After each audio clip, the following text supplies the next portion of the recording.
ارے جب ایک عورت اپنے بچے سے کہتی ہے بیٹا ادھر آؤ، چھوٹا سا بچہ کھیل رہا ہے مٹی سے، اللہ کے نبی بیٹھے ہوئے اور نبی کے سامنے کہہ رہی بیٹا ادھر آؤ، کہا کیا؟ نہیں ابھی ہم کھیل، ادھر آؤ بیٹا ایک چیز دوں گی تمہیں، ادھر آؤ آؤ تمہیں ایک چیز دوں گی. بچہ دوڑتا ہوا آیا چیز کے نام سے. اللہ کے نبی نے کہا تم اس کو کیا دو گی؟ کہ اللہ کے رسول کچھ کھجور رکھے ہوئے دے دوں گی.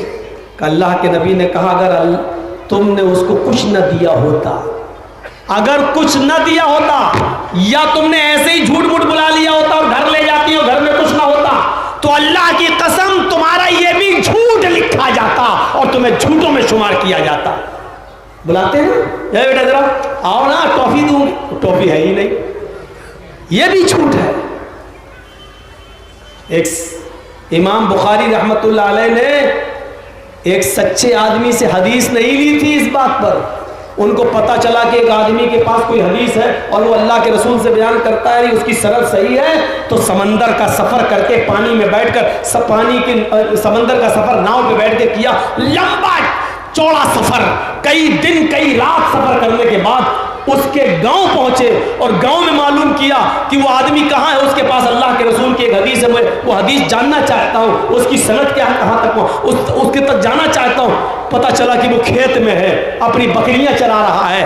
جب کھیت میں گئے امام بخاری، دلی والے امام بخاری کی بات نہیں کر رہا ہوں، امام بخاری جنہوں نے بخاری شریف کی حدیث لکھی ہے، جب کھیت میں گئے تو وہ ایسے اپنی چادر اپنا کرتا پکڑ کے ایسے بکری کو بلا رہا تھا. آہ آہ ایسے ہوتا نہیں، جانور کو بلاتے ہیں لوگ ایسے آہ آہ. امام بخاری رحمت اللہ علیہ نے دیکھا کہ اس کے دامن میں تو کچھ ہے ہی نہیں، اس میں تو کچھ نہیں ہے. کہا کہ وہ تو میں بکریوں کو بلا رہا ہوں، وہ سمجھے کہ کچھ تو آ جائیں گے. چلنے لگے. انہوں نے کہا کہ کہاں سے آئے ہو؟ بخارا سے. کس لیے آئے تھے؟ ارے جا یار کس لیے آئے تھے؟ اب کیا بتاؤں. کہا ایک حدیث لینے آیا تھا، سنا ہے کہ وہ حدیث تمہارے پاس ہے اور اس کی سند صحیح ہے اور اللہ کے نبی تک پہنچ رہی ہے. کہا بالکل صحیح حدیث ہے، لے لیجیے. انہوں نے کہا کہ اب نہیں لوں گا. کہا کیوں؟ کہا اب تیرا بھروسہ میرے اوپر سے اٹھ گیا ہے. اتنا لمبا چوڑا سفر کر کے جس کے پاس آیا اور جس کو میں نے کھیت کے اندر یہ دیکھا کہ وہ اپنے دامن کو اٹھا کر بکریوں کو بلا رہا آہ آہ اور اس کے دامن میں کچھ نہیں ہے، جو اپنے دامن کو اٹھا کر بکریوں کو دھوکہ دے سکتا ہو، جانوروں کو دھوکہ دے سکتا ہو سکتا ہے کہ بھولی بھالی مسلمان جماعت کو بھی دھوکے میں ڈال دے اور اس کے پاس کوئی سچی حدیث ہو ہی نہیں. میں تیری حدیث کو درج ہی نہیں کروں گا، صحیح ہونے کے باوجود بھی میں اس کو انٹری نہیں دوں گا اپنی بخاری کے اندر. میرے پیارے ساتھیوں غور کرو، ایک صحیح حدیث ہونے کے باوجود اس لیے نہیں لیا کہ اب اس کے اوپر بھروسہ نہیں ہے. ہو سکتا ہے جانوروں کو دھوکہ دے رہا ہو تو مسلمانوں کو بھی انسانوں کو بھی دھوکہ دے دے. ہم اپنی زندگی میں غور کریں. ہماری موبائل کی دکان ہے، 1 مہینہ 2 مہینہ ابھی جرجیت صاحب موبائل بیچ رہے ہیں، خرید رہے ہیں، بیچ رہے ہیں دکانیں. اچانک ہمارا پڑوسی دیکھتا ہے کہ اس کی دکان تو بہت زیادہ چل رہی ہے، اس کو ہمارا رزق اچھا نہیں لگ رہا ہے. ہمارے بچے 2-3 روٹیاں بیچارے کھا لیں، 2 وقت کا کھانا کھا لیں، اس کو نہیں برداشت ہوا. اس نے میری ہی دکان کے بغل میں دوسری دکان کھول لی اور اتفاق دیکھیے اس نے بھی موبائل کی دکان کھول لی. یہ آج کل بہت چل رہا ہے. ہم چائے بیچ رہے ہیں، ہماری دکان بہت زیادہ چلنے لگی تو ہمارے بغل میں دوسرے نے بھی چائے کی دکان کھول لی. اس کو ہمارے یہاں بولا جاتا ہے کمپٹیشن. میرے بھائیو، آج کا یہ دور اتنا بھیانک ہو چکا ہے کہ میں اپنی پریشانیوں سے اتنا پریشان نہیں ہوں جتنا تمہارے آرام سے میں پریشان ہوں. تمہارا کھانا ہم پہ دیکھا نہیں جاتا، تمہارا پینا ہم پہ دیکھا نہیں جاتا. ہم اپنی پریشانیوں سے اتنا پریشان نہیں ہیں جتنا تمہارے سکھ سے اور تمہارے آرام سے ہمیں الجھنیں ہو رہی ہیں، ہمیں پریشانی ہو رہی ہے. کہیں کہیں تو آپ نے دیکھا ہوگا اسٹیشن سے اترتے ہی آگے آئیے، یہ ٹیکسی والا کہے گا کہاں جاؤ گے. میں کبھی کبھی فرقہ اترتا ہوں اور گاڑی والے کریے چک والوں کو اگر 1 آدھ گھنٹہ دیر ہو جائے، مولوی صاحب تھوڑا سا گاڑی پنچر ہو گئی آنے میں، تھوڑا تو چائے پینے کے لیے نکل جاتے باہر، تو ٹیکسی والا سمجھتا ہی کوئی باہر سے آیا. ادھر میری کہاں ہے کچھ ہے پہلے تو سمجھتا ہی نہیں تھا، اب تو اتنا سمجھنے لگا ہوگا. کچھ ہے جابی، پتہ نہیں جابو جابی کیا بولتے ہیں، جو بھی ہو. اب اتنا تو میں سمجھ گیا ہوں کہ پوچھ رہا ہے کہاں جاؤ گے، اور بھائی کہیں نہیں جانا ہے، کہیں نہیں جانا ہے، کہیں نہیں جانا۔ تو یہ بھی کھینچ رہا ہے، وہ بھی کھینچ رہا ہے، یہ غلط ہے۔ ایک ٹیکسی والا اگر کسی کسٹمر سے بات کر رہا ہے تو جب تک اس کا بات پوری نہ ہو جائے تب تک دوسرا والا آواز نہ دے۔ ایک آدمی اگر چائے والے سے پوچھ رہا ہے تمہارے بسکٹ کتنے، کھجور کتنے کی، چائے کتنے کی، تو دوسرا اس کو آواز نہ دے۔ ایسی ایک جگہ کسی کا رشتہ اگر چل رہا ہے، بات چیت چل رہی ہے، تو دوسرا لالچ نہ دے اس کی لڑکی سے کہا میں وہ کیا دے رہا، 2 ویلر، میں 4 ویلر دوں گا۔ یہ نہ کر، ایک جگہ سے جب تک فائنل نہ ہو جائے دوسری جگہ رشتے کو نہ تو ٹانگ اڑانی چاہیے نہ کچھ ہونا، یہ سب غلط ہے اسلام کے اندر۔ اور ہمارے ہاں عجیب سسٹم ہے، ایک موبائل ہمارا بک گیا، دوسرا بک گیا، تیسرا بک گیا، جس کی زیادہ چلنے لگی اس کا۔ اس زمانے میں ایسا نہیں ہوتا تھا۔ ایک مرتبہ شروع سے ہی زمانے جاہلیت سے ہی کپڑے کے تو دکانیں تھیں۔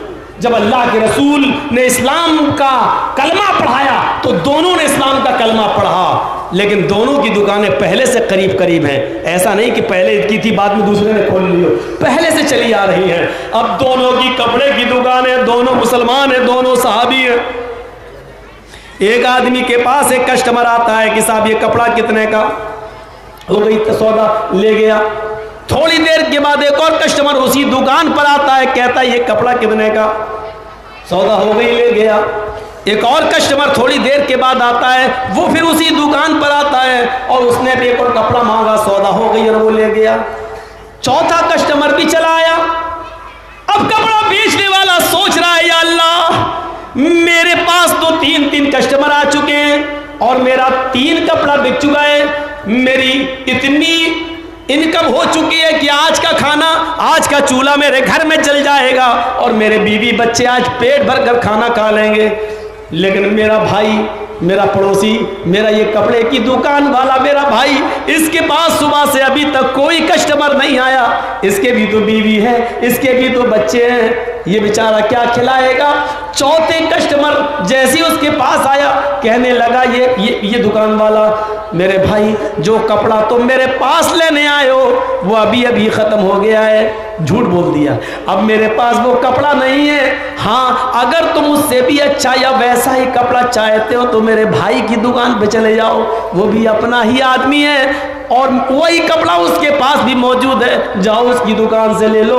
حالانکہ اس کے پاس وہ کپڑا موجود ہے، لیکن یہ سوچ کر کہ میرے پاس تو 3 کسٹمر آ ہی چکے ہیں، اس کے پاس ایک بھی نہیں آیا، کیوں نہ بیچارے اس کی بھی میں بونی کرا دوں، اس کا بھی میں کھاتا کھلوا دوں، اس کے بھی بیوی بچوں کے گھر میں آج چولہا جل جائے اور وہ بھی کچھ کھا لے۔ یہ چوتھے کسٹمر کو اس کے پاس بھیج دیتا ہے، 5واں آتا ہے، یہ 5واں کسٹمر اس کے پاس بھیج دیتا ہے۔ میرے بھائیوں پہلے یہ ہمدردی ایک دوسرے کے اندر تھی، اسی لیے اللہ کے نبی فرماتے ہیں المسلم من سلم المسلمون من لسانه ويده، مسلمان تو وہ ہے کہ جس کی زبان سے اور جس کے ہاتھ سے دوسرے مسلمانوں کو کوئی تکلیف نہ پہنچے، جس کی زبان سے اور جس کے ہاتھ سے دوسرے مسلمان کو تکلیف نہ پہنچے۔ میرے بھائیوں جب زبان سے ہم تکلیف بھی پہنچاتے ہیں اور ہاتھ سے ہم کسی کو ستاتے ہیں تو ہم مسلمان کہاں رہ گئے ہیں؟ ہمارے پاس پھر اسلام کہاں رہ گیا ہے؟ غور کرو، اس طریقے کی انسانیت آج ہمارے اندر ہونی چاہیے۔ کیا آپ کر دو گے؟ آپ کے پاس 10 کسٹمر آ جائیں، آپ دیکھ رہے ہیں کہ میرے پڑوس میں جو دکاندار ہے اس کے پاس ایک بھی کسٹمر نہیں ہے، تو کیا آپ اپنا کسٹمر اس کے پاس بھیج دو گے؟ بلکہ یہ اور کہو گے ٹھیک ہے وہ سستا دے رہا تو جاؤ لے لو، 1 مہینے میں خراب ہو جائے گا تب مت کہنا میرے پاس، ہمارے پاس فلاں کمپنی کا ہے، فلاں ہے۔ پھر عادت تو بنی جاتی ہے بولتے بولتے بات کرنے کی۔ ایسا عدل اپنے اور پرائے نہیں دیکھے جاتے تھے۔ انسانیت، سب سے بڑی انسانیت یہ تھی۔ ملک مصر کے اندر حضرت عمر فاروق کا ایک بیٹا تھا جس کا نام تھا عبد الرحمن، اور نام یاد رکھیے، سنن بیہقی کے اندر امام بیہقی نے اپنی سنن الکبریٰ کے اندر اس واقعے کو نقل کیا ہے جو صحیح حدیث ہے۔ میرے بھائیوں حضرت عمر فاروق کا بیٹا تھا عبد الرحمن، مصر میں اس نے نبیذ پی لی۔ نبیذ جانتے ہیں؟ کھجور یا انگور سڑ چکے تھے اور اس میں نشہ آ چکا تھا۔ نشہ آ جانے کے بعد اس نے پی لیا، تو پینے کے بعد ان کو نشہ آ گیا، اور یہ بات عام ہو گئی کہ عمر فاروق کے بیٹے نے عبد الرحمن نے نبیذ پی لی، شراب پی لی۔ مصر کے گورنر عمر ابن عاص کے پاس یہ خبر پہنچی کہ میرے بیٹے نے، عمر ابن عاص کے پاس خبر پہنچی کہ عمر فاروق کے بیٹے نے شراب پی لی۔ ان کو بلایا اور پوچھا، انہوں نے کہا ہاں مجھے یہ نہیں معلوم تھا کہ یہ سڑ گئی ہے اور اس میں نشہ آ گیا ہوگا، میں نے پی لیا، پینے کے بعد پتا چلا کہ اس میں نشہ آ گیا اور میں نشے میں آ بھی گیا تھا، چلو کوڑے لگائے جائیں گے۔ حضرت عمر فاروق کے بیٹے کو 40 کوڑے مارے گئے۔ کس نے مارے؟ عمر ابن عاص نے پڑوائے مصر کے اندر، 40 کوڑے پڑ گئے۔ لیکن مدینہ میں بیٹھے ہوئے عمر فاروق کو جب پتا چلا کہ مصر کے اندر میرے بیٹے نے شراب پی لی، اور یہ بھی پتا چلا کہ میرے بیٹے کو کوڑے مار دیے گئے 40 کوڑے، انہوں نے مصر کے گورنر کو خط لکھا، جتنی جلدی ہو سکے ایک اچھی سی سواری کر کے، ایک اچھا سا گھوڑا تیار کر کے میرے بیٹے عبد الرحمن کو مدینے بھیجو۔ حکم کی تعمیل کی گئی، حکم کو پر فوراً عمل کیا گیا۔ عمر ابن عاص نے عمر فاروق کے بیٹے کو کہا کہ تمہارے باپ نے تمہیں بہت جلدی مدینہ بلایا، جلدی جاؤ۔ وہ گھوڑے پر بیٹھے اور مدینہ آئے۔ مصر سے جب مدینہ آتے ہیں تو عبد الرحمن کے باپ عمر نے پوچھا، بیٹا سنا ہے کہ تم نے شراب پی لی تھی؟ کہا مجھے پتہ نہیں تھا ابو کہ اس میں نشہ تھا، سڑ چکا تھا وہ، میں نے شراب پی لی، میں نے پیا تو نشہ آ گیا، لیکن اس کی سزا مجھے مل چکی ہے، 40 کوڑے میں نے کھا لیے۔ نہیں بیٹے مجھے یقین نہیں ہے، تمہیں دوبارہ 40 کوڑے مارے جائیں گے۔ کہا کیوں؟ میں تو سزا بھگت چکا ہوں۔ بیٹے مجھ سے بحث نہیں، کھڑے ہو جاؤ، اور اپنے جلاد سے کہا کوڑے مارو 40۔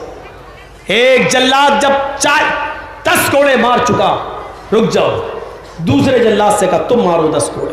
کہا کیوں؟ کہا اب تم تھک گئے ہوگے، اب تم 11واں کوڑا تیز نہیں مار پاؤ گے۔ پھر اس نے 10 مارے، بس کرو، تیسرا 4 جلادوں سے 40 کوڑے ان کو پڑوائے۔ لوگوں نے پوچھا امیر المومنین یہ ظلم کیوں؟ آپ کا بیٹا 40 کوڑے کی سزا مصر میں کھا چکا تھا عمر ابن عاص کی عدالت میں، پھر اس کو مدینے میں کیوں اس کو آپ نے کوڑے لگائے؟ عمر روتے ہوئے کہتے ہیں شاید عمر ابن عاص نے رعایت کی ہوگی، سہولت برتی ہوگی میرے بیٹے کے ساتھ، یہ جانتے ہوئے کہ یہ عمر کا بیٹا ہے، اس لیے جتنی تیزی سے کوڑے مارنا چاہیے اتنی تیزی سے نہیں پڑوائے ہوں گے، یہ سوچ کر کہ عمر کا بیٹا ہے اس کو زیادہ تکلیف نہیں ہونی چاہیے، اس لیے میں نے اس کو سزا دلوائی ہے تاکہ مجھے یقین ہو جائے اور قیامت کے دن میں اپنے رب سے یہ کہہ سکوں کہ اللہ میرے بیٹے کو سزا میں نے خود دلوائی ہے، اور سخت سے سخت سزا اس لیے دلوائی ہے، اور 4 جلادوں سے سزا دلوائی تاکہ کسی کی ہلکی چوٹ نہ پڑے، سب کی چوٹ تیز پڑے۔ میرے پیارے ساتھیوں، عدل و انصاف کے اس ہیرو کو کون سا نام دو گے جس نے قیامت میں اللہ کے سامنے جواب دہ ہونے سے کے لیے کہ یہ نہ ہو کہ میرے بیٹے کے ساتھ رعایت برتی گئی ہے، سہولت برتی گئی ہے، دوبارہ کوڑے لگوائے ہوں، آپ کیا کہیں گے؟ اپنوں کو بھی سزا دلوائی ہے، یہاں اپنوں کو پہلے ہی سے بھیج دیا جاتا ہے، پہلے ہی سے بھیج دیا جاتا ہے۔ میرے بھائیوں، کوئی وجے مالیہ کی شکل میں دولت لوٹ کے لے جاتا ہے، کوئی کسی شکل میں لے جاتا ہے، ہم اندازہ لگائیں اپنوں کے ساتھ انسانیت دیکھیے اس کو کہتے ہیں کہ غیروں کو سزا تو اپنوں کے ساتھ بھی ایسا نہیں ہے کہ میں نے اپنے کو چھوڑ دیا ہو، بلکہ یہاں پر اور سخت سزا دی جا رہی ہے، اور سخت سزا۔ کیا کہہ سکتے ہیں؟ کہاں ہیں ہم؟ انسانیت اس کو کہتے ہیں۔ آج کتنی ہماری ماں بہنیں ہیں، ہاسپٹل، سرکاری ہاسپٹل میں آپ چلے جائیے، بچہ ہونے والا ہے لیکن جلدی سے بیڈ نہیں ملتے ہیں، بیڈ ملتے ہیں تو صحیح سے دیکھ ریکھ نہیں ہوتی ہے۔ سرکاری ہاسپٹلوں کا اکثر حال یہی ہوتا ہے۔